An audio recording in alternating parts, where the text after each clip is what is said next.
Lloyd, arguably the main character of the whole show of Ninjago. We have seen so many different Lloyd sets over the years, and in this video, I'm gonna rank them all. But firstly, what is a Lloyd set? I define a Lloyd set as a set where the main build is marketed to be for Lloyd. That doesn't mean it's actually Lloyd's in the show. Also, the main build of the set has to be Lloyd's, not one of the main builds and not a side build. Finally, I will be counting the whole set, not just the Lloyd build, but the minifigures and even the price. Anyway, without further ado, let's get right into it. We have gotten a grand total of 22 Lloyd sets in the last 14 years of Ninjago, and here at dead last we have the Jungle Raider from Ninjago Legacy. Now look, this is a small set, I don't particularly hate it. The build is alright, but I mean, this set's just so small it can't really compete with any of the other sets, which I keep repeating, but I don't think this set is terrible, just not as good as some of the other ones. Moving on to number 21, we have Lloyd's pullback race car, and this is another very similar case. I think this car looks alright, it certainly has a very nice clean look to it, but I also think it's quite bland, especially if you look at it from the side, that whole back area, it doesn't look the best, and there's just not too much detailing. And that is because of the pullback feature, which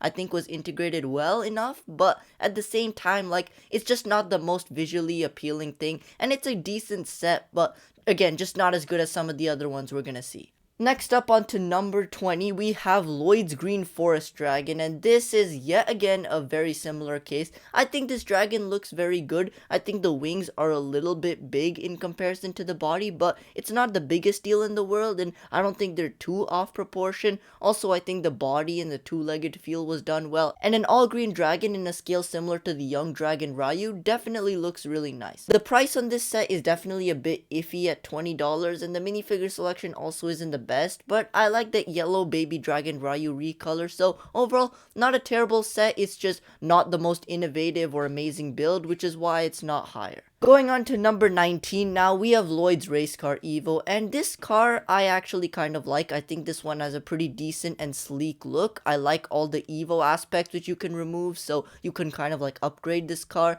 That's fun for kids. I mean, I'm not super interested in it, but it's an extra feature, I guess. I think this car definitely looks the best in its like fully updated form, and in its fully updated form, I like all the gold detailing. I like the area out front. I like the back area also. Again, it just gives it very like race car vibes that I like, and overall the car's not bad. The minifigure selection's nothing too special, but it's also pretty good, so overall a pretty decent set, just yet again another small one, so it's gonna be near the bottom end of the list. Going on to number 18 now, we have Lloyd's Jungle Chopper bike from the island, and this set is pretty much a perfect $20 set. I mean, it includes a pretty sizable build for $20, and you get 3 minifigures, and normally in $20 sets we get 2, so getting 3 is a nice bonus, especially considering one of those 3 minifigures is that exclusive island Nia, who just looks so good. Overall, there's not too much I can fault with this set. I think it just comes with a really nice build. The minifigures are really nice, and overall for the price, not much more I could have asked. A very good set overall, and I do own this one myself. Going on to number 17, we have from season 7 the Destiny's Shadow, and this is like a mini version of the Destiny's Bounty, and the Destiny's Bounty is obviously a massive vehicle, so I was interested to see how they would downscale it, and I think they did a pretty good job. I think the choice to add like the canoes on the side was certainly very creative and gives this set a very interesting feel, and definitely helps with some of the shaping around the back. I think the shaping overall was done pretty well on this set. Of course, it's hard to get the shaping right at such a small scale, but I think they did the best they could, and the minifigure selection is also pretty good. The build is big enough for the price, so overall, yeah, another decent set, but I really like the Destiny Shadow. I think it was very well done. Going on to number 16, we have the Legacy Golden Dragon, and I think this is a pretty decent dragon. I don't think it's the best looking dragon, it's certainly a bit rough around the edges, but it looks decent. I like the head mold, it's very reminiscent of the OG head molds, but just a little bit worse, though I do like how you can actually pose the mouth on this one. I think posing the jaws is certainly a very important feature. The minifigure selection I think is probably the best part about this set. I mean, if you buy this set for like, what, $20, you get a Golden Lloyd and the Overlord, both of which are great minifigures, so I think the minifigure selection definitely carries this set, but the dragon is decent too, so I think number 16 is a decent spot for this. Going on to number 15, now we have Lloyd's Hydromeck, and this is a very unique and creative and well done mech in my opinion.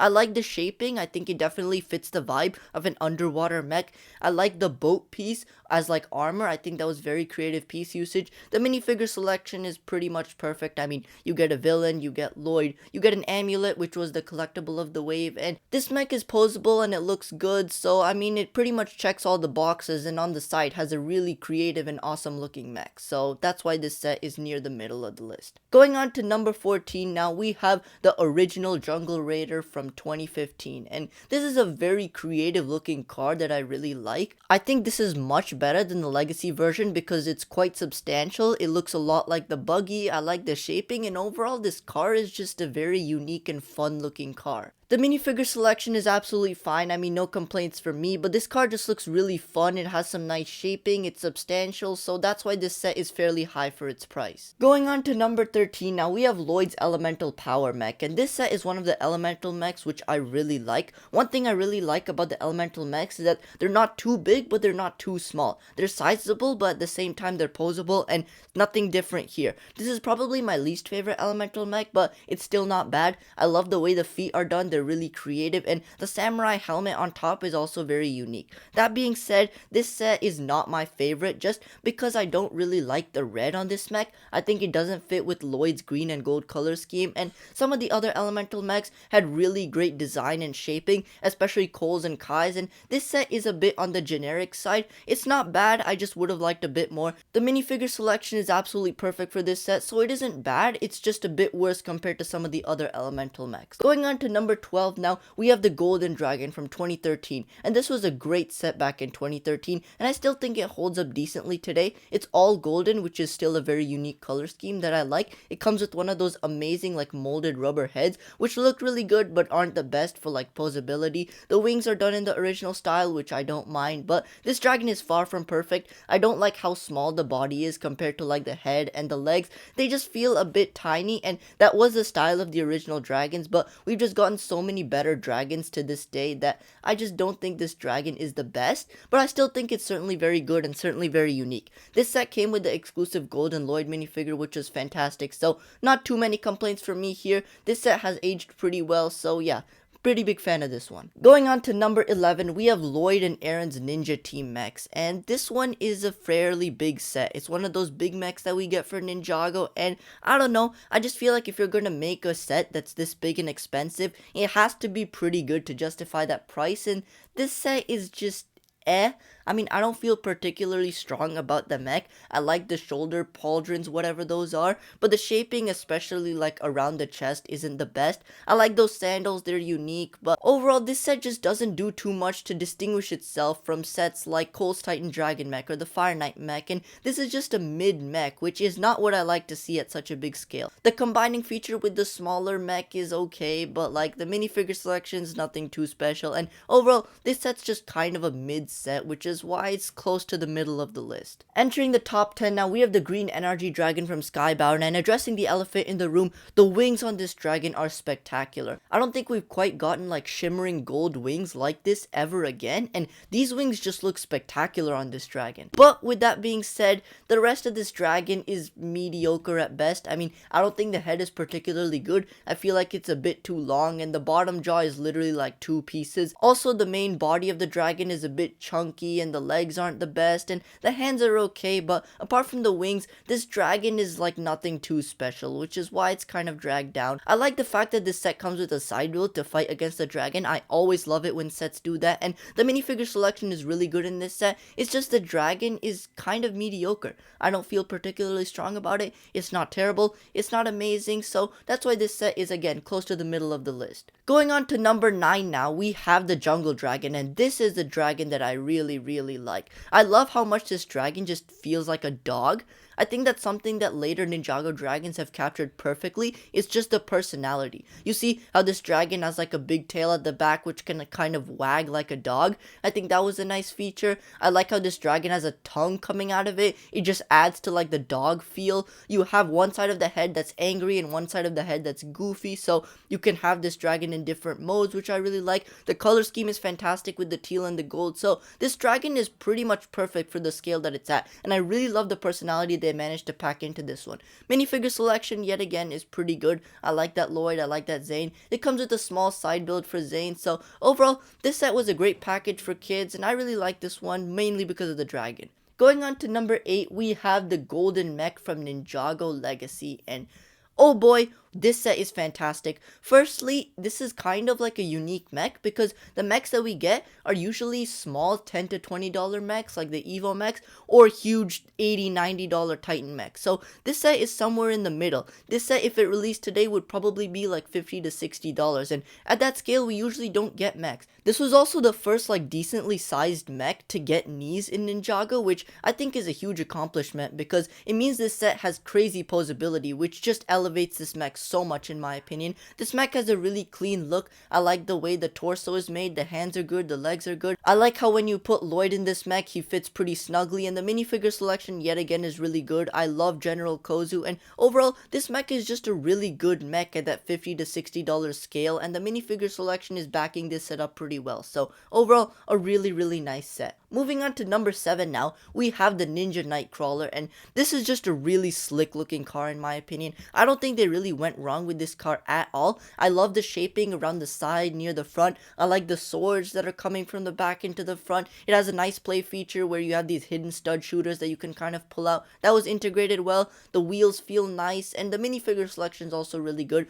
This set retailed for I believe $40, which was a great price given the size of this set, and it comes with a super cool Oni mask of hatred. So overall, this set just has a really nice build that I happen to love, and a great minifigure selection to boot, so no wonder this set is in the top 7. Moving on to number 6, we have the Epic Dragon Battle, and as a package, this set is phenomenal. I mean, you get the big good guy dragon, and you also get like a villain build, and tons of figures for the good guys and the bad guys, so I'm sure any kid who picked this setup would have had an absolute blast.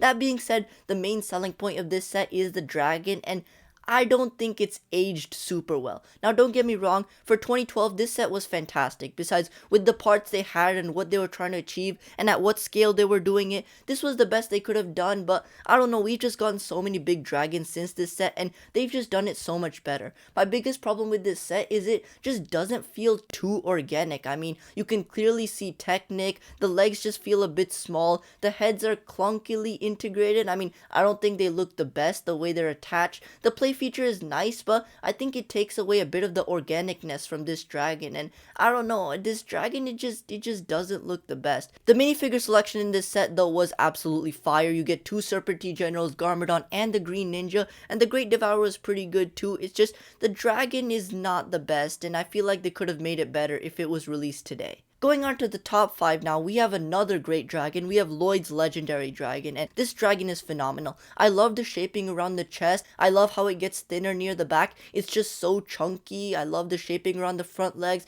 It has a nice feature with the wings where you can flap them. The head was done really well. I love it when Ninjago dragon heads have both the molded part and brick built parts integrated because that just makes the head feel complete in my opinion. There's really nothing wrong I can say with this dragon. It's as close to a perfect dragon as you can get. I love how big it is, I love how chunky it is, the color scheme is great, but where my problems lie with this set have to be the minifigures. I mean, for $70 you get 4 minifigures. They're not super interesting, but they don't drag the set down too much, which is why it's still in the top 5. Going on to number 4 now, we have the Legacy Ultra Dragon, and I feel like this set, similar to the original one, fires on all cylinders. The minifigure selection is great. Legacy Pythor, Legacy Lloyd, Legacy Garmadon, Legacy Wu, all of those are great minifigures. The dragon is also a huge upgrade from the original one. It's a massive upgrade. I like how the heads are integrated on this build a whole lot more, and the play feature with the wings is still there, but it's a lot less apparent, and certainly it doesn't take away that much from the organicness of this build. I think the wings are also a lot better in this one because they're actually vinyl, and just the fact that this one doesn't have as many open Technic pieces, the legs are much bulkier, the heads are much better. That's why I like this Ultra Dragon a lot compared to the original one, and it's a really solid dragon overall. The minifigure selection yet again backs that up, so that's why this set is in the top 4. Going on to the top 3 now, we have yet another Ultra Dragon. We have Lloyd's Golden Ultra Dragon, and I think this is the best Ultra Dragon by far because it doesn't have that play feature with the wings, which means it just feels so organic. I love the front legs, I love the shaping around the chest, I like how it has that white streak in the middle. It really contrasts with the gold, and like I said before, all golden dragons are a fantastic color scheme. I think the four heads on this one were integrated a lot better than the original Ultra Dragon because you have like two heads stacked on top of each other, which just makes the integration a lot less clunky. I feel like this set does feel a bit organic, especially in the wings, and from some angles it doesn't look the best, but if you look at it straight on or even with a bit of an angle, it looks fantastic, and the all golden color scheme really sells that. The minifigure selection is absolute peak in this set. You get 9 minifigures, one of whom is the Crystal King, who is fantastic. You get an exclusive Oni Lloyd, you get all of the original Ninja, and you get a bunch of generic army buildable villains, being the Vengestone Warriors. And similar to the original Ultra Dragon, I think this set is a great package. If you buy this set, you get most of what you're gonna need for Crystallized. I think the main draw against this set is the price, which I did say I was gonna count. This set came out for like $150, which is insane. Like, I don't know how this set is even close to $150. That price count is not $150, so I think the price definitely drags this set down a bit, but I just love the look of this Ultra Dragon. The minifigure selection is great, so it doesn't drag it down too much. Going on to number 2 now, we have a fairly recent set. We have Lloyd's Hydromeck, and this set is, again, a pretty much perfect set. I think this set looks great in both mech and jet form. I think this set is definitely worth its price of $110. I think the minifigure selection is great. You get Kerr, you get Lloyd, you get a Spectral Dragonian, you get Tyr, and you get Sora. I would have liked one more Spectral Dragonian, but, you know, it's not the biggest deal, especially considering you get the exclusive Kerr. I think this mech is just fantastic. I mean, the transforming feature was done so well. It's super easy to do. You can do it super quickly, and it doesn't take away from this set in either form. Also, this set comes with a nice side build, which again adds to the whole package value, because if you buy this set, I'm sure you're gonna have a great time playing with it. So I mean, this set, it just doesn't have too many flaws. I really like the way it looks. I really like the way you can play with it. The minifigure selection is good. The value is there. There's a conflict aspect there, so not too many flaws with this set. Definitely a top 2. Now though, for the moment you've all been waiting for, the best Lloyd set we have gotten in the past 14 years of Ninjago is Lloyd's Hydromeck. And I know Lloyd's Hydromeck looks really good, but this mech just takes it to another level. Man, this mech just looks so clean. I love the shaping they were able to do around the legs and the body. It gives it a very mechanical look. At the same time, the set doesn't have too many like exposed Technic pins. It has a flyer out back, which is a nice play feature. The head looks really nice, probably the best mech head that we've ever gotten. The main draw against this mech is the lack of knees, but I feel like if you added knees to this mech, it would have taken away from just how sleek the legs look. And this is probably like one of the best looking Ninjago mechs ever. Like, I love Cole's Titan Dragon mech because of the posability, but this mech I think just looks a little bit better. I don't know, it might just be my opinion, but this mech just looks really clean. Again, it's backed up by a really solid minifigure selection. You get Lloyd, you get Spinjitzu Zane, you get Vex, and some nice generic army buildable villains, which are definitely nice to get always. Just because this mech is absolutely fire, I'm going to put it at the number 1 spot, but I mean, there's not too much competition when you got a mech that looks this fantastic. So that's going to do it for my ranking of every Lloyd set that we have gotten in the past 14 years of Ninjago. Let me know what you think down in the comments below. And if you enjoyed this video, make sure to check out these other videos where I ranked every single Kai and Zane set. I'm sure you'll enjoy those too, and I'll see you in the next one.